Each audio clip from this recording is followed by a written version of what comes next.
Welcome to exam update.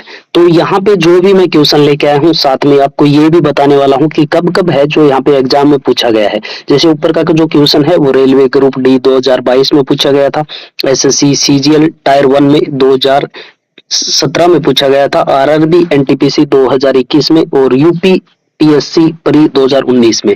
यानी ऐसे ऐसे क्वेश्चन है जो बार बार रिपीट हो रहे हैं और बार बार एग्जाम में पूछे जा रहे हैं। तो यहाँ से स्टार्ट करते हैं। हर क्वेश्चन के जो अंत में है कौन कौन से एग्जाम में पूछा गया है ये मैं आपको साथ में बताता चलूंगा।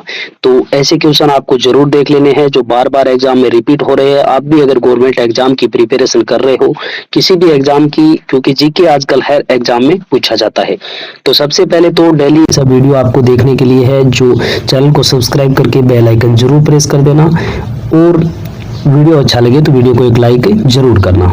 चलिए यहाँ से स्टार्ट कर लेते हैं। क्वेश्चन नंबर फर्स्ट है हमारा, इतिहास के सबसे शुरुआती चरण या प्रारंभिक काल को निम्नलिखित में से किस नाम से जाना जाता था। तो जो प्रारंभिक काल था उसको कहा जाता था पूरा पाषाण काल। पूरा पाषाण काल कहा जाता था, और मानव इतिहास के जिस काल का कोई लिखित साक्ष्य उपलब्ध नहीं है। अब आपको पूछ लिया जाए कौन से काल का कोई लिखित साक्ष्य है जो उपलब्ध नहीं है, तो ये है पूरा पाषाण काल जिसका कोई लिखित साक्ष्य उपलब्ध नहीं है, और प्रागैतिहासिक काल इसे कहा जाता था। दूसरा नाम क्या था? प्रागैतिहासिक काल। तो नेक्स्ट है, पाषाण संस्कृति मुख्य रूप से 3 भागों में बांटा गया है। एक तो इसमें पूरा पाषाण है, एक मध्य पाषाण और एक नव पाषाण काल है। तो ये क्वेश्चन इन एग्जामों में पूछा गया है। क्वेश्चन नंबर सेकंड की अगर बात करें फ्रेंड्स, प्रसिद्ध भीमबेटका की गुफाएं भारत के किस राज्य में स्थित है। जो भीमबेटका की गुफाएं हैं वो मध्य प्रदेश में स्थित है। मध्य प्रदेश के रायसेन जिले में स्थित है भीमबेटका की गुफाएं, और ये स्थान है जो अपने प्रागैतिहासिक शैल चित्रों और भारतीय स्थापत्य कला के प्राचीन साक्ष्यों के लिए क्या है, विश्व भर में प्रसिद्ध है। तो ये क्वेश्चन आप देख सकते हो कब कब पूछा गया है। एसएससी स्टेनोग्राफर 2017 में पूछा गया था, रेलवे ग्रुप डी 2022 में पूछा गया था, एमपी पीएससी प्री 2020 में पूछा गया था। यानी जो क्वेश्चन आप यहाँ पे, हर क्वेश्चन के मैंने नीचे रेफरेंस दे रखा है जिस एग्जाम में पूछा गया है। तो आप यहाँ पे ऐसे ही इंपॉर्टेंट क्वेश्चन आपको डेली मिलते रहेंगे। और डेली एक ऐसा इंपॉर्टेंट वीडियो चाहिए तो कमेंट में यस जरूर लिख देना, ताकि मेरा भी है जो मोटिवेशन यहाँ पे बढ़ता रहे और आपके लिए डेली है जो और अच्छे क्वेश्चन यहाँ पे लेके आऊँ। नेक्स्ट है, मानव इतिहास में पत्थर के औजारों का सर्वप्रथम उपयोग किस काल में शुरू हुआ था। कौन सा काल था जिसमें पत्थर के औजार है जो शुरू किए गए थे। तो करेक्ट आंसर है फ्रेंड्स यहाँ पे पूरा पाषाण काल। ऑप्शन बी है, पूरा पाषाण काल में पत्थर के औजारों का जो प्राथमिक चरण है वो माना गया है। नेक्स्ट है, सिंधु घाटी सभ्यता के नगरों की सड़कें और गलियां मुख्य रूप से कैसी होती थी। जो सिंधु घाटी सभ्यता थी उसके नगरों की सड़कें और गलियां मुख्य रूप से कैसी होती थी। तो करेक्ट आंसर है फ्रेंड्स यहाँ पे चौड़ी और सीधी। ऑप्शन ए है, जो सिंधु घाटी सभ्यता है उसमें सड़कें क्या होती थी, चौड़ी और सीधी होती थी। नेक्स्ट है फ्रेंड्स यहाँ पे, ये मैं बता नहीं रहा हूँ हर बार, यहाँ पे आप देख सकते हो जो एग्जाम में पूछा गया है, यहाँ मैंने रेफरेंस दे दिया है। ज़्यादा यहाँ पे हर क्वेश्चन के नीचे बताऊंगा तो आप भी बोर हो जाओगे, लेकिन क्वेश्चन मैंने वही सेलेक्ट किए हैं जो बार बार रिपीट हो रहे हैं और एग्जाम में यहाँ पे पूछे जा चुके हैं। और ऐसा कोई मैंने यहाँ पे फेक नहीं लगाया। आप चाहो तो एग्जाम पेपर यहाँ पे डाउनलोड करके देख सकते हो कि ये इसी एग्जाम में है जो क्वेश्चन आया है या नहीं, आप चेक भी कर सकते हो। नेक्स्ट है, निम्नलिखित में से कौन सी प्राचीन सभ्यता अपनी उत्कृष्ट नगर नियोजन प्रणाली के लिए विख्यात है। तो कौन सी सभ्यता है? करेक्ट आंसर है फ्रेंड्स यहाँ पे सिंधु घाटी सभ्यता। सिंधु घाटी सभ्यता है वह अपनी प्राचीन नगर नियोजन या ग्रिड प्रणाली पर आधारित जो नगर नियोजन योजना थी उसके लिए प्रसिद्ध है। और हड़प्पा और मोहनजोदड़ो जैसे प्रमुख नगर क्या है, एक निश्चित और व्यवस्थित योजना के अनुसार बसाए गए थे। तो नेक्स्ट है फ्रेंड्स यहाँ पे, हड़प्पा और मोहनजोदड़ो के प्राचीन अवशेष क्रमशः किन नदियों के तट पर पाए गए हैं। हड़प्पा और मोहनजोदड़ो के जो प्राचीन अवशेष है वो कौन सी नदियों के तट पर पाए गए हैं। तो करेक्ट आंसर है फ्रेंड्स यहाँ पे ऑप्शन ए, रावी और सिंधु नदी के तट पर मिले हैं। नेक्स्ट है यहाँ पे सिंधु घाटी सभ्यता का मोहनजोदड़ो स्थल किस नदी के किनारे स्थित था? तो जो मोहनजोदड़ो स्थल था वो कौन सी नदी के किनारे स्थित था? तो करेक्ट आंसर है फ्रेंड्स ऑप्शन बी, सिंधु नदी के किनारे। सिंधु नदी के किनारे था। और मोहनजोदड़ो के अवशेष है वो पाकिस्तान के सिंध प्रांत के लरकाना जिले में सिंधु नदी के तट पर स्थित है। कहाँ पे स्थित है? पाकिस्तान है। पाकिस्तान है, देश पूछ लिया, प्रांत पूछ लिया जाए तो सिंध प्रांत में है, और गांव अगर पूछ लिया जाए तो लरकाना जिले में स्थित है। सिंध प्रांत के लरकाना जिले में स्थित है सिंधु नदी के तट पर मोहनजोदड़ो।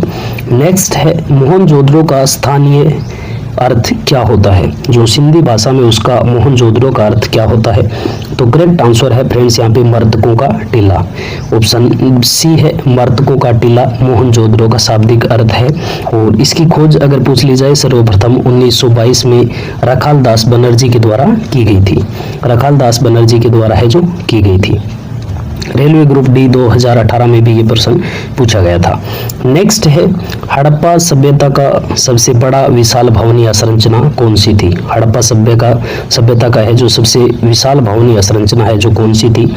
तो करेक्ट आंसर है फ्रेंड्स ऑप्शन बी, विशाल अन्नागार या धन्यगार था। वो सबसे बड़ी भवन थी, सबसे बड़ी संरचना थी, और जिसका साइज अगर पूछ लिया जाए तो 45 मीटर लंबा था और 22 मीटर यहाँ पे चौड़ा था।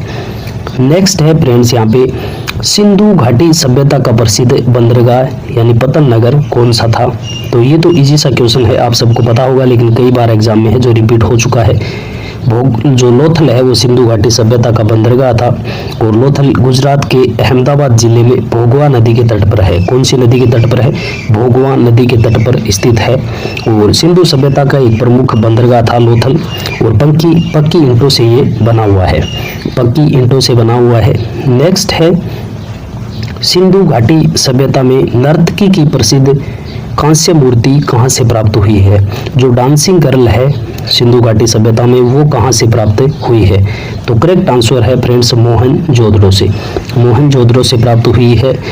नेक्स्ट है वैदिक काल के लोगों द्वारा सबसे पहले किस धातु का प्रयोग किया गया था? जो वैदिक काल के लोग थे उनके द्वारा सबसे पहले कौन सी धातु का प्रयोग किया गया था? फ्रेंड्स आपने इसको करना क्या है, आप पहले जो मैं 2 या 4 सेकंड का होल्ड लेता हूं उसमें आपको, उस होल्ड में आपको गेस करना है कि कौन सा आंसर है जो करेक्ट है, ताकि आपको अपनी तैयारी का भी आंकलन होगा कि आपकी तैयारी कैसी चल रही है और कितने आंसर यहाँ पे आपके करेक्ट हो रहे हैं। तो वैदिक काल के जो लोग थे उनके द्वारा सबसे पहले कौन सी तांबा धातु का प्रयोग किया गया था?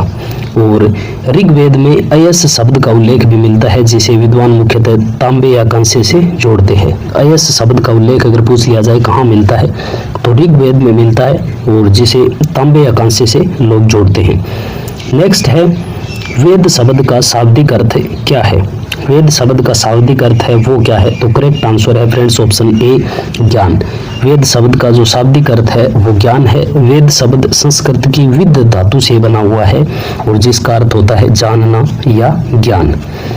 नेक्स्ट है वेदों के समूह में किन 3 वेदों को संयुक्त रूप से वेद त्रयी कहा जाता है?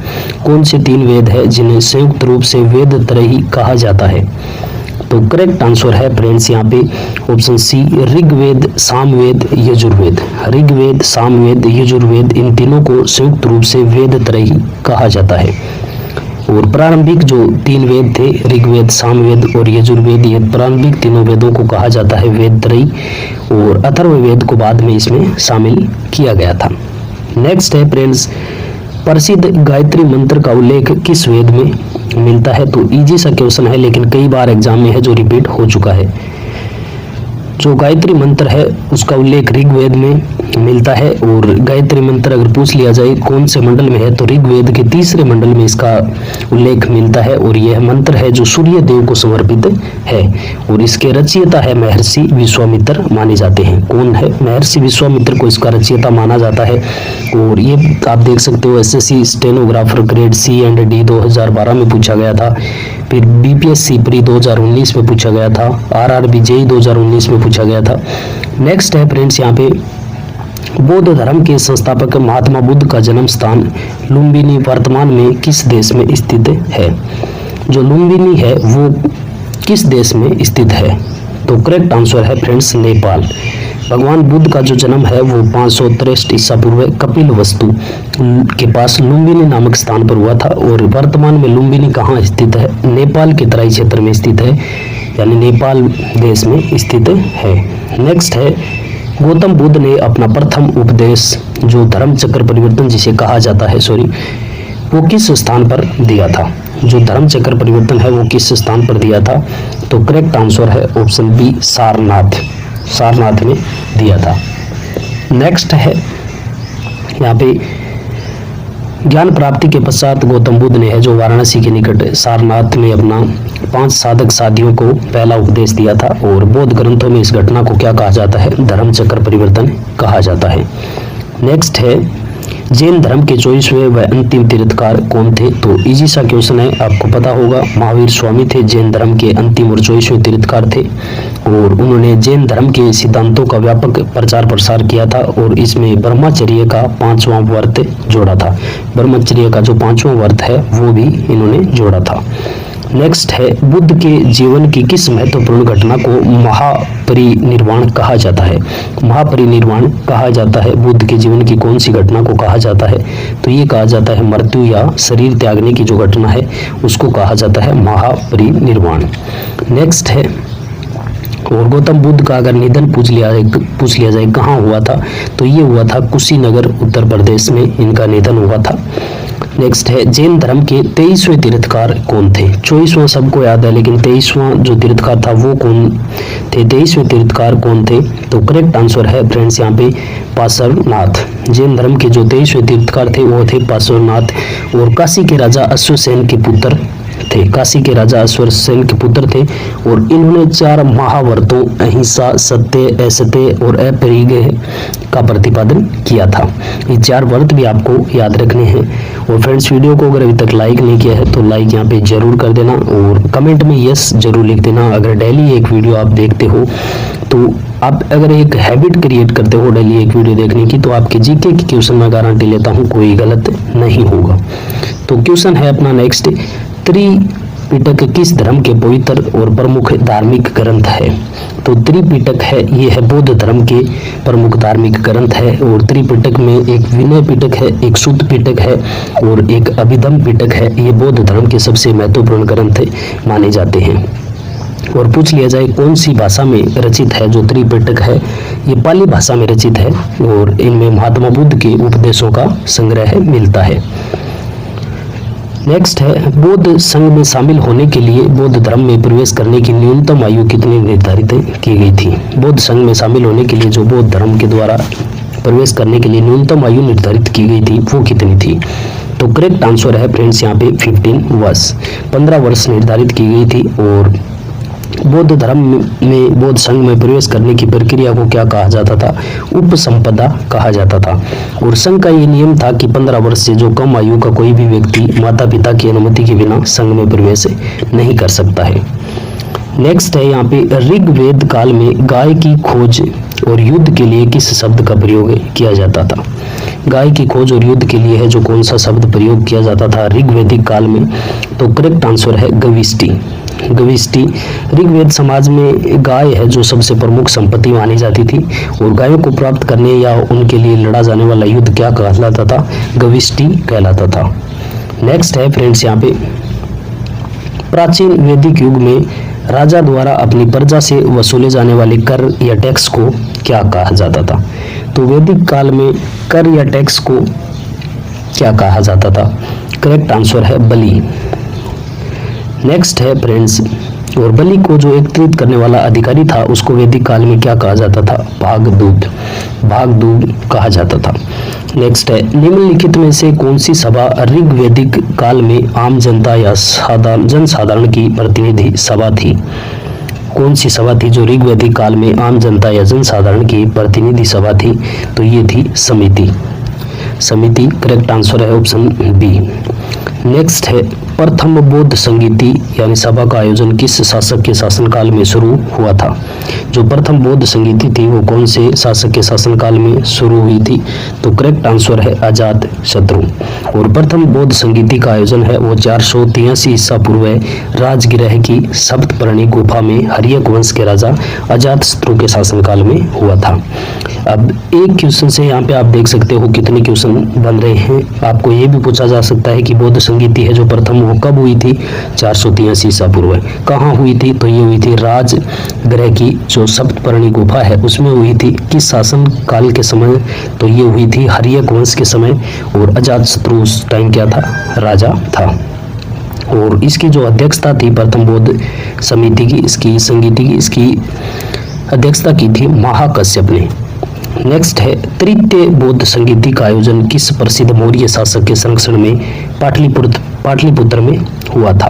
तो ये हुआ था सम्राट अशोक के टाइम। जो तीसरी बौद्ध संगीति थी ये सम्राट अशोक के टाइम आयोजित की गई थी पाटलिपुत्र में, और इसमें तीसरा जो पिटक है अभिधम पिटक वो जोड़ा गया था। तो नेक्स्ट है फ्रेंड्स, भारत में पाई गई सबसे पुरानी मुद्रा यानी आहत सिक्के मुख्यतः किस धातु के बने होते हैं? जो पुरानी मुद्रा है आहत सिक्के वो कौन सी धातु के बने होते हैं? तो करेक्ट आंसर है फ्रेंड्स ऑप्शन सी, चांदी के बने होते हैं। नेक्स्ट है बौद्ध धर्म में बुद्ध शब्द का शाब्दिक अर्थ क्या है? बौद्ध धर्म में जो बुद्ध शब्द है उसका शाब्दिक अर्थ क्या है? तो करेक्ट आंसर है एक ज्ञान प्राप्त व्यक्ति। एक ज्ञान प्राप्त व्यक्ति या बुद्ध शब्द का अर्थ वैसे होता है जागृत या प्रबुद्ध, यानी जिसे ज्ञान प्राप्त हो चुका हो। और वैशाख पूर्णिमा की रात पीपल वृक्ष के नीचे सिद्धि प्राप्त होने के बाद सिद्धार्थ को बुद्ध कहा जाने लगा था। पहले बुद्ध का प्राचीन नाम था वो क्या था? सिद्धार्थ था। नेक्स्ट है बुद्ध के पवित्र अवशेषों पर निर्मित गुंबदाकार छत वाली अर्धगोलाकार संरचना को क्या कहा जाता है? तो करेक्ट आंसर है फ्रेंड्स स्तूप। नेक्स्ट है निम्नलिखित में से कौन सा शासक बुद्ध का समकालीन नहीं था? कौन सा शासक है जो बुद्ध का समकालीन नहीं था? तो करेक्ट आंसर है महापद्मनंद। महापद्मनंद है वो बुद्ध के समकालीन नहीं था। मगध सम्राट जो बिंबिसार था, अजात शत्रु और कौशल नरेश प्रसेनजीत महात्मा बुद्ध के समकालीन थे, जबकि जो नंद वंश का शासक था महापद्मानंद वो बुद्ध के काफी बाद के समय का शासक था।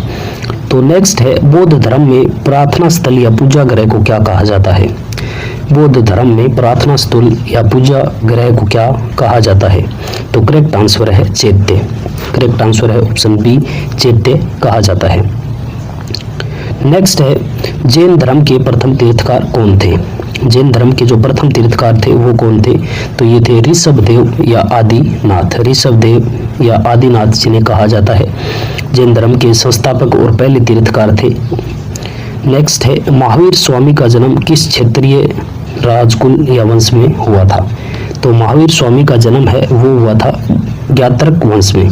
कौन से वंश में हुआ था? ज्ञातर्क वंश में हुआ था। और इनका जन्म पूछ लिया जाए कहाँ हुआ था, तो वैशाली के पास कुंड ग्राम में ज्ञातर्क कुल में राजा सिद्धार्थ के घर में हुआ था।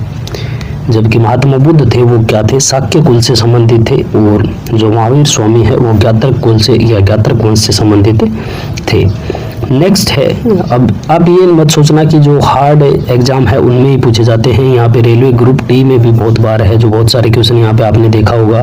एसएससी जीडी में भी कुछ क्वेश्चन पूछे गए हैं, और जो एसएससी सीजीएल वगैरह है इनमें ये क्वेश्चन पूछे जाते थे बहुत पहले, जैसे 2014 में पूछ लिया, 2012 में पूछ लिया। लेकिन अभी इस टाइप के क्वेश्चन है जो ईजी लगने लगे हैं, क्योंकि आजकल कंपटीशन बहुत ज़्यादा हो गए हैं, तो ऐसे ही क्वेश्चन यहाँ पे आते हैं। नेक्स्ट है महावीर स्वामी को किस स्थान पर केवल्य यानी पूर्ण ज्ञान की प्राप्ति हुई थी?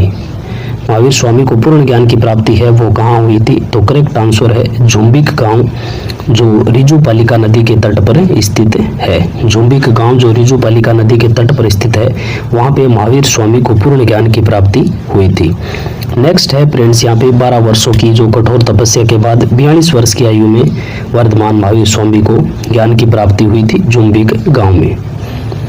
नेक्स्ट है इच्छा ही सब दुखों का कारण है, ये किस धर्म या दर्शन का मूल आधार है? तो ये है बौद्ध धर्म का मूल आधार या कारण है। इच्छा ही क्या है? सब दुख का कारण है, ये बौद्ध धर्म का मूल आधार है। नेक्स्ट है बौद्ध धर्म में संघ के नियमों का वर्णन किस पिटक में मिलता है। जो बौद्ध धर्म के त्रिपिटक है उसमें से कौन सा पिटक है जिसमें संघ के नियमों का उल्लेख मिलता है।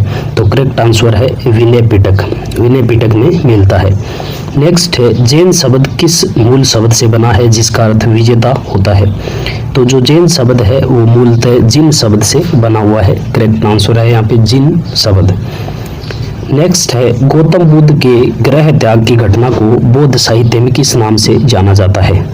गौतम बुद्ध की जो ग्रह त्याग की घटना है उसको बौद्ध साहित्य में क्या कहा जाता है। तो ये कहा जाता है महाभिनिष्क्रमण, महाभिनिष्क्रमण। और गौतम बुद्ध ने है जो सिद्धार्थ था उनका पहले नाम, वो 29 वर्ष की आयु में सत्य की खोज के लिए घर परिवार त्याग दिया था और इसे क्या कहा गया ग्रंथों में महाभिनिष्क्रमण कहा गया है। नेक्स्ट है प्रसिद्ध बौद्ध ग्रंथ मिलिंद पन्हो किस पाली भाषा के समाज पर आधारित है। जो मिलिंद पन्हो है वो कौन सी पाली भाषा के समाज पर आधारित है। तो ये है नागसेन और राजा मिनांडर, नागसेन और राजा मिनांडर है उनके संवाद पर आधारित है। नेक्स्ट है चौथी बौद्ध संगीति जो कुंडलवन कश्मीर में का आयोजन किस कुषाण शासक के काल में हुआ था। जो चौथी बौद्ध संगीति थी वो कश्मीर में जो आयोजित की गई थी उसका आयोजन है जो किस शासनकाल के समय में हुआ था। तो करेक्ट आंसर है ऑप्शन ए कनिष्क के शासनकाल में हुआ था। नेक्स्ट है फ्रेंड्स, और जो चौथी बौद्ध संगीति थी वो क्यों इम्पोर्टेंट है, क्योंकि इस संगीति में है जो बौद्ध धर्म दो संप्रदाय में विभाजित हो गया था, एक हीनयान और एक महायान। पूछ लिया जाए बौद्ध संप्रदाय है वो कौन सी संगीति में है दो भागों में विभाजित हो गया था। तो ये हुआ था चौथी बौद्ध संगीति में, हीनयान और महायान में विभाजित हो गया था। यहाँ पे टोटल 45 क्वेश्चन मैं लेके आया हूँ फ्रेंड्स। आगे जो नेक्स्ट वीडियो होगा उसमें 50 क्वेश्चन यहाँ पे रखेंगे। और वीडियो को अगर अभी तक लाइक नहीं किया तो लाइक कर देना, चैनल को सब्सक्राइब करके बेल आइकन जरूर प्रेस कर देना ताकि डेली एक वीडियो आपको यहाँ पे मिलता रहेगा। तो क्वेश्चन नंबर 42 है जैन धर्म के त्रिरत्न में निम्नलिखित में से कौन शामिल नहीं है। जो त्रिरत्न है उनमें कौन शामिल नहीं है। सही ज्ञान, सही विश्वास, सही आचरण, सच्ची भक्ति। तो करेक्ट आंसर है फ्रेंड्स यहाँ पे ऑप्शन डी सच्ची भक्ति शामिल नहीं है। नेक्स्ट है महावीर स्वामी का महापरिनिर्वाण यानी निधन किस स्थान पर हुआ था। तो ये हुआ था पावापुरी में। और जो वर्धमान महावीर है 75 वर्ष की आयु में बिहार के नालंदा जिले में स्थित पावापुरी नामक स्थान पर इनका क्या हो गया था, निधन हो गया था। नेक्स्ट है क्वेश्चन नंबर 44 ऋग्वेद में किस नदी को सबसे पवित्र माना गया है तथा नदी तमा कहा गया है, यानी नदियों में श्रेष्ठ कहा गया है। तो कौन सी नदी है। तो करेक्ट आंसर है फ्रेंड्स यहाँ पे सरस्वती नदी।